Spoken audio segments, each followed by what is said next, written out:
క్రీస్తునందు ప్రియులారా, ప్రార్థన అనగా దేవునితో వ్యక్తిగతంగా మాట్లాడే అనుభవాన్నే ప్రార్థన అన్నారు.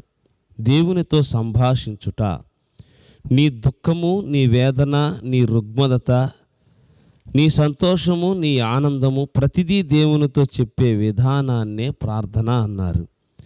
ఇహలోకములో మనం చేస్తున్న ప్రార్థనను పరలోకానికి చేర్చి పరలోకములో ఉన్న ఆశీర్వాదాన్ని నీలోనికి తీసుకొని వచ్చువాడే పరిశుద్ధాత్మ దేవుడు. ఆయన రవాణా శాఖ మంత్రి లాంటివాడు. నీ ప్రతి ప్రార్థనను పరలోకానికి చేర్చువాడు ఆయనే. భక్తులు ఎందరో ప్రార్థనలు చేసి తమ జీవితంలో అద్భుతమైన కార్యాలను చూడగలిగారు. యాకోబు ప్రార్థన చాలా బలమైన ప్రార్థనగా మనం చూస్తున్నాం. యాకోబు ఆ రాత్రి చేసిన ప్రార్థన, యాకోబు ఇశ్రాయేలుగా మార్చబడ్డాడు. నేటికి ఇశ్రాయేలీయులు అని పిలువబడుతున్నారు అనంటే యాకోబు ఆ రాత్రి చేసిన ఆ ఒంటరి ప్రార్థన ఎంత బలమైన ప్రార్థనో మనం చూడగలము. ఆదికాండము 32వ అధ్యాయము 24 నుండి 28 వరకు చూడగలము. తన అన్నను తన తండ్రిని మోసగించి వెళుతూ మార్గమధ్యలో దేవునికి సమర్పించుకొని తనను తాను తగ్గించుకొని పద్నారాములోనికి వెళ్ళి అక్కడి నుంచి ఐశ్వర్యముతో, పిల్లలతో, దాసీలతో తిరిగి వచ్చిన యాకోబు వారందరినీ యబ్బోకు రేవు దాటించి ఒంటరిగా మిగిలిపోయాడు.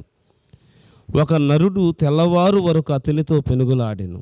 తాను అతని గెలవకుండుట చూచి తొడగూటి మీద అతనిని కొట్టెను. అప్పుడు అతడు ఆయనతో పెనుగులాడుట వలన యాకోబు తొడ గూడు వసిలెను. ఆయన తెల్లవారుచున్నది గనుక నన్ను పోనిమ్మనగా అతడు, నీవు నన్ను ఆశీర్వదించితేనే గాని నిన్ను పోనీయనెను. ఆయన, నీ పేరేమని అడగగా అతడు యాకోబు అని చెప్పెను. అప్పుడు ఆయన, నీవు దేవునితోనూ మనుషులతోనూ పోరాడి గెలిచితివి గనుక ఇక మీదట నీ పేరు ఇశ్రాయేలే గాని యాకోబు అనబడదని చెప్పెను. క్రీస్తునందు ప్రియులారా, తొడగూడు వసిలెను, అయినను యాకోబు పెనుగులాడుట మానలేదు.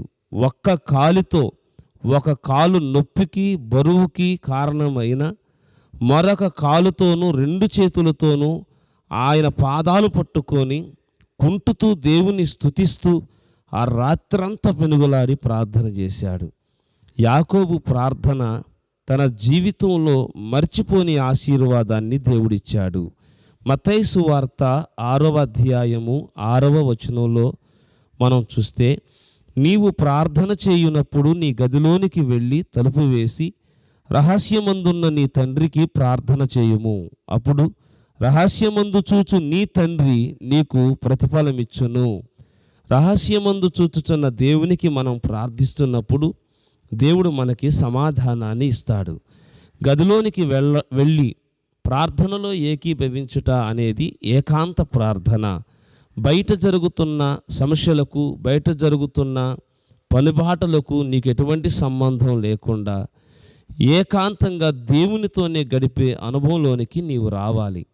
ఒంటరిగా నీ హృదయాన్ని తెరచి దేవునితో మాట్లాడాలి. ప్రభుతో సంభాషించాలి. నీ హృదయాన్ని తెరచి ఆయన ఎదుట పరిచి ప్రార్థిస్తున్నప్పుడు నీ ప్రార్థనకు పరలోకమే కదిలి వస్తుంది. పరలోక రాజ్యము నీ తరపున పనిచేస్తుంది. క్రీస్తునందు ప్రియులారా, ప్రార్థనే నేర్పిస్తుంది. ప్రార్థనలో అద్భుతమైన కార్యాలను మనం చూస్తాం.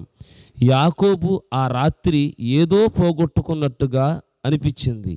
తన మనసుకి ఏదో ఒకటి కొదువై ఉన్నది అని ప్రేరేపించబడ్డాడు. వాళ్ళందరినీ, మందను, దాసీని, పిల్లలని యబ్బోకు రేవు దాటించి ఒంటరిగా మిగిలాడు. దేవునితో ప్రార్థించి తన లోటుని ప్రార్థన ద్వారా తీర్చుకోగలిగాడు. క్రీస్తునందు ప్రియులారా, నీ బలము చేత, నీ జ్ఞానము చేత, నీ శక్తి చేత సాధించలేనిది కేవలం ప్రార్థన ద్వారా మాత్రమే సాధించగలవు అనే సత్యాన్ని నువ్వు విశ్వసించగలగాలి. ప్రార్థన ద్వారా దేవుడు అద్భుతమైన కార్యాలు జరిగిస్తాడు. నీ నోరు తెరిచి దేవునితో మాట్లాడితే చాలు, ప్రభు నాకున్న ఈ సమస్య మీద నీ ఆత్మను అల్లాడింపజేసి కార్యాన్ని జరిగించండి అని ప్రార్థించు. దేవుడు నీ ప్రార్థనకు జవాబునిచ్చువాడుగా ఉన్నాడు. అట్టి కృప ప్రభు నీకు దయచేయునుగాక. ఆమేన్. తండ్రి ప్రేమ, కుమారుని యొక్క కృప, పరిశుద్ధాత్మ సహవాసం తోడయుండునుగాక. ఒకటి నా శ్వాసగా నీకై బ్రతకాలని, ఒకటే కోరిక